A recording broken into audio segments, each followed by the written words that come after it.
Hi guys, welcome back to West Coast Supercars and Classics. I'm Mark. Behind me here is our brand new, well, new for us, our brand new 1929 Studebaker Erskine Street Rod. We just got it yesterday. But essentially we took it to a couple of experts this week and consulted with a bunch of people, and you know, it's pretty much good to go as it is. It's not by any means perfect. It's not going to be a concours winning kind of car, something like that, but I think it's pretty neat. And the price was right, so I thought it'd be a great fun thing to have around, and I could take my daughter to places when I'm going, because I can't take her in the Daytona because it's only a two-seater. And I take the Daytona quite often to car things because it's a attention getter, it's a conversation starter, and it's a great way to introduce people to the channel, talk about the channel, which is what I'm trying to do these days to promote the channel. Guess I should show you around a wee bit. This thing was built into a rod about 10 years ago by a guy in Langley, and he had it for up until a few months ago, and then he sold it to the person I bought it off of. So that's in pretty good shape. And in here we have accommodation for probably 5 passengers, I guess. It's all pretty cute, pretty recently done. Door handle here. There's my hat in the back. As for my daughter goes, we got a nice seat for her. It's got a stereo system. It's got a power driver's seat, passenger seat, and it's got power windows. Big fat tires on it. These are Pirellis, pretty new Pirellis. I think they're quite new actually. 275s on the rear here. Pretty thick tires. And this is your trunk. Apparently this is the original trunk that came with the car. And I guess that's what people used to do back in the day to carry their stuff. How times have changed, eh?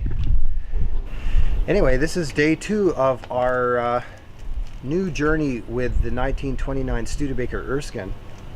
And today my task is, I cleaned it up yesterday, did a good clean, polished the chrome, all that kind of stuff, because I want to take it to the Friday night cruise-in tonight at Fountain Tire in Victoria. Well, actually in Langford, excuse me. That's the Fountain Tire on Langford Parkway.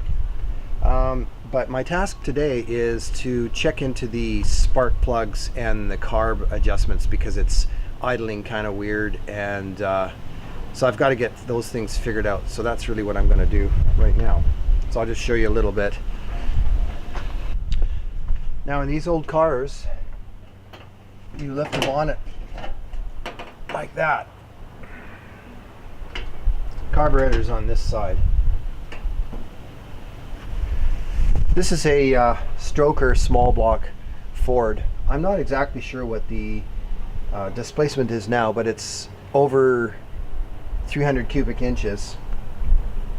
And so this is the carb, obviously, so I'm going to take the air cleaner off. I want to just check a few things. I was farting around with the idle adjustment screw, and on the Hollies you've got your idle mixture screws way in here. Actually, I'll take this off and I'll show it to you.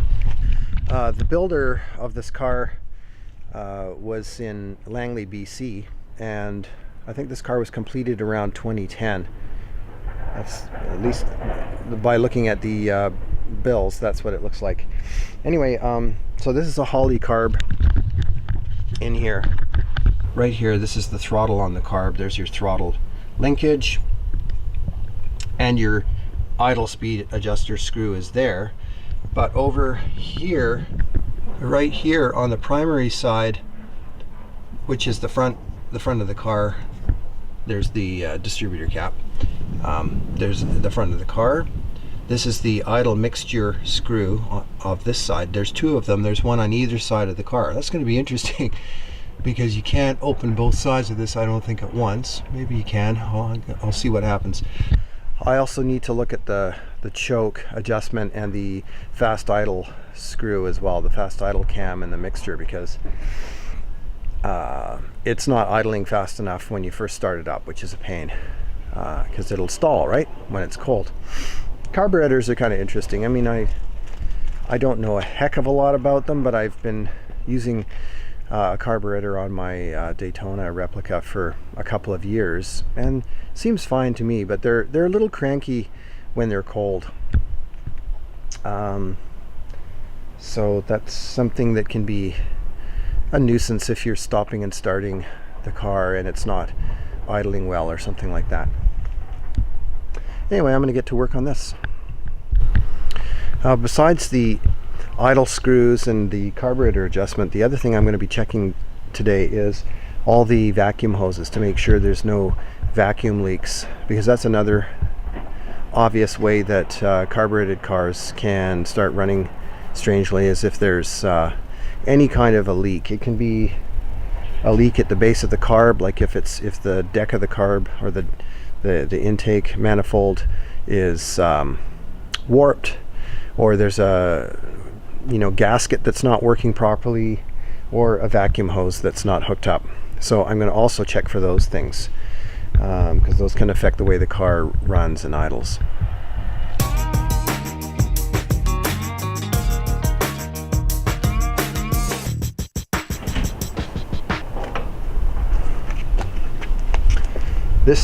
This air cleaner looks pretty filthy, so that's going to need to be changed. This should be closed when you have the choke engaged, so you want this to restrict the amount of air that gets into the carburetor, so you close this up. So I'll pull the choke and I'll make sure that works properly.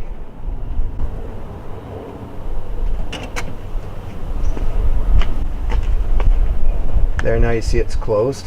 That's good. This is the other side of the car. This is the choke mechanism in here. That's the main choke cable.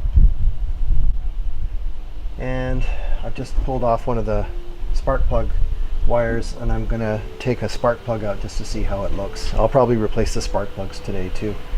That's just basic part of looking at the running of the car. Who knows when it was last really run, and so we're going to just make sure everything looks good.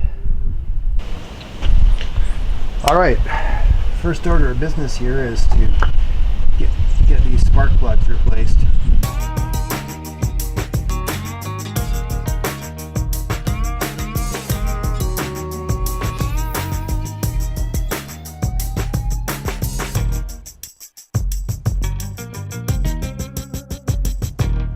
Alright, I've done all the spark plugs on this side. Put the boots back. Now I'm going to do the other side.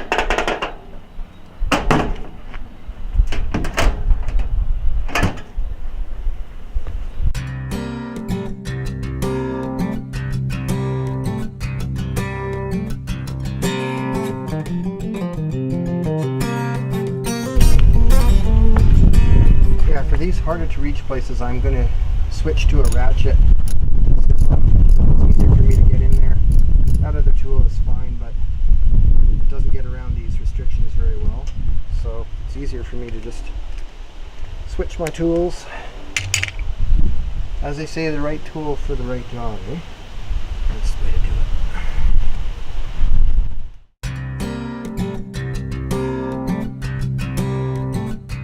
Because I couldn't get a replacement element for the air cleaner that was on here, I've just put on a different one just for now.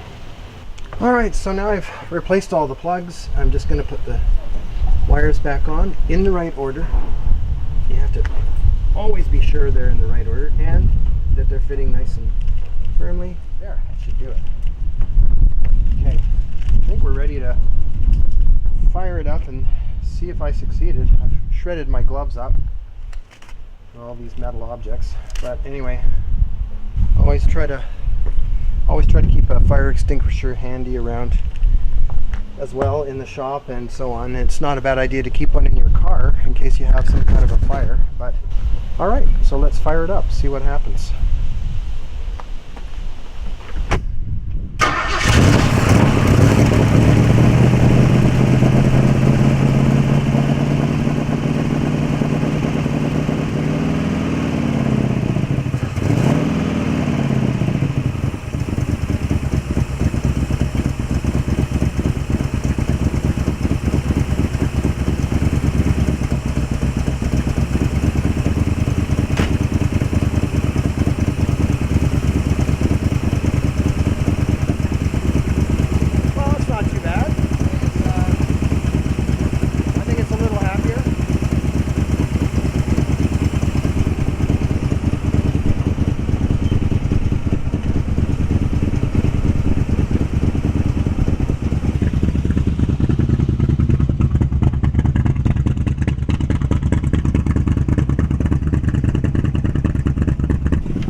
take it for a quick spin around a couple blocks just to see how it feels now. Hopefully it sounds like it's running better.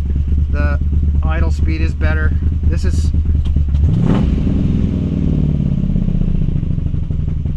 idling around, let's see, it's idling around 1,000 right now. That's actually pretty good.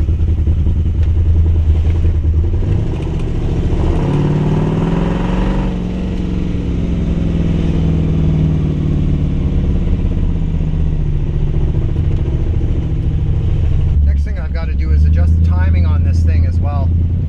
The timing's probably needs to be fixed up. Haven't done that yet, but I'm gonna just take it up the road and just see what happens when I rev it up a little bit more, see if it's gonna make a little more power, because I think there should be a noticeable improvement with the new plugs, better fuel mixture, that kind of stuff. So let's just take it quickly up for a spin and see how she does.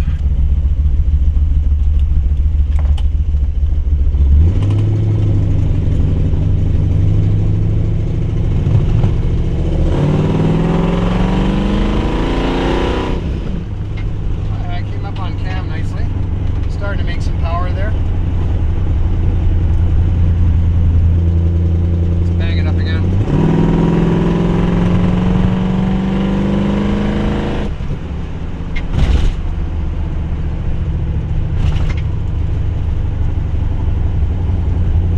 I think that'll do it for now.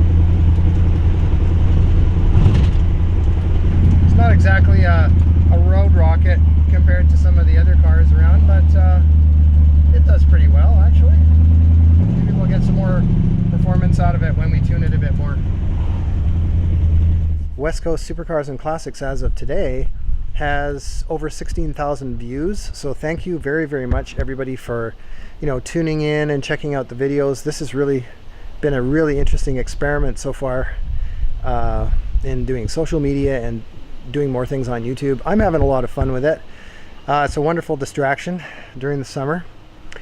And I hope there will be many more to come. I still got lots of episodes that I've got to be cutting, and it takes a lot of time, so I could be a little quicker coming out with videos for you, but don't worry, they're coming. There's lots more content. So, once again, thanks for watching, and continue to spread the word, share with your friends to build this channel into something even more amazing.